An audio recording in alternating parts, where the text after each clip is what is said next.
So another thing that I really want to do, be keeping it focused on local issues that are going on around Oakland County. I want to take just a moment to hopefully provide some value and talking about some things that are going on around the county that you may not have heard about, things that some of your local city councils are discussing, and we can move on to the next slide. So I went through some of the I went through some of the city council minutes around the county, and I lifted some things that are going on, like for example, Ferndale. Ferndale's having trouble with smart meters. They're causing issues when the data hub that all the smart meters communicate to doesn't connect to the meter, forcing a billing estimation. So if they don't know exactly how much water or gas you used, then they're estimating the bill, which completely undermines the whole purpose of the thing, right? Yeah. So I don't know if anyone is jamming these signals or whatnot. I'm not going to theorize on that, but Ferndale's reporting having problems with it, and they're talking about it in their city council meetings.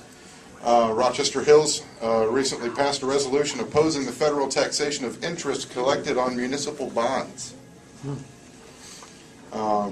The Royal Oak city officials will be going door to door soon to check if your dog's license is up to date.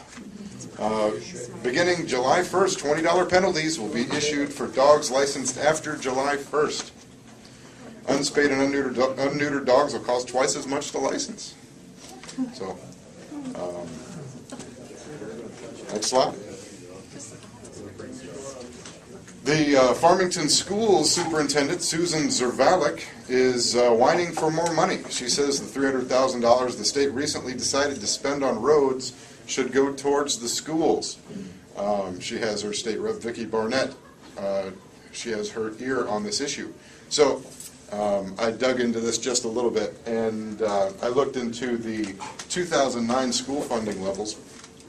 Over 50% of the districts in Michigan receive just over $7,000 per pupil.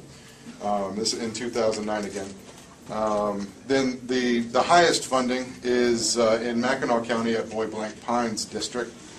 They're getting almost $16,000 per pupil, and the Farmington School District is right about $10,500 per pupil. Wow! So the rank on that is 13th. So they're 13th among all of the school districts in the state of Michigan. And how many districts? I did not count that number. I'm sorry, but it's about 10 pages worth that I had to scroll through. But Farmington was way towards the end. An estimate? So the average is 7,000. What's the Okay, so the median number, the number that's in the middle, would be $7,116 per pupil. So over 50% of the schools receive that number, and that number is the same. next one? Yes, next one, please.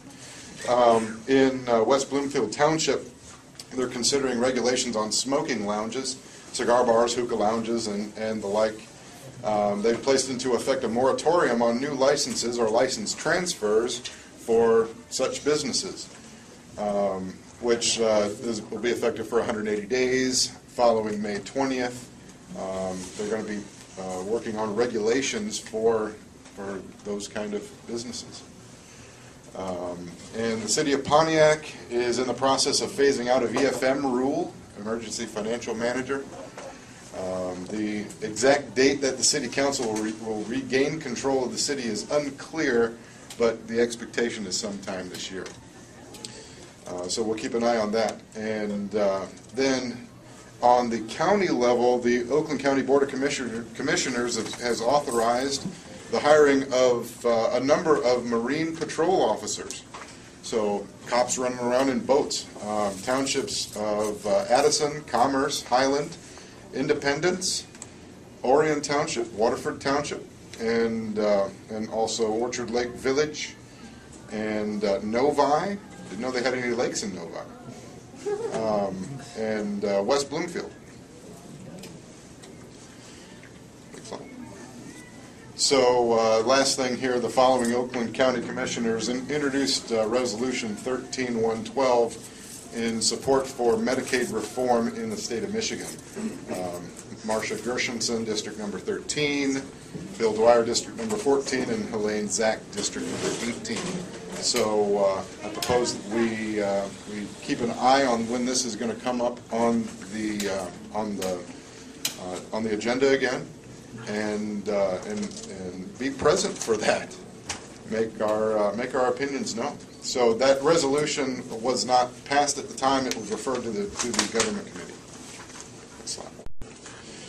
So now this is the result of me going through city council meeting minutes and lifting the things that I thought were interesting to liberty-minded people. But I'd love to have some news from your particular township. If you know of anything that's going on, please get in contact with me. You can speak with me after the meeting. I'll be glad to hear what you have to say. And also, we could really use some people who would volunteer to sit at some of these city council meetings. Having eyes and ears at the point where the legislation is taking place is very valuable, and sometimes it can be fun. I've been sitting at the Pontiac City Council meetings for the last couple of months, and boy, there's some excitement in there. Just a bit of story. There's usually over 10 people, somewhere between 10 and 15 people, who address the city council. Yet the city council has no power because the emergency financial manager holds all the power. But there's a lot of pissed off people in Pontiac. But please come and speak to me or Dennis after the meeting, and let us know what your concerns are or how you might like to be active. Thanks.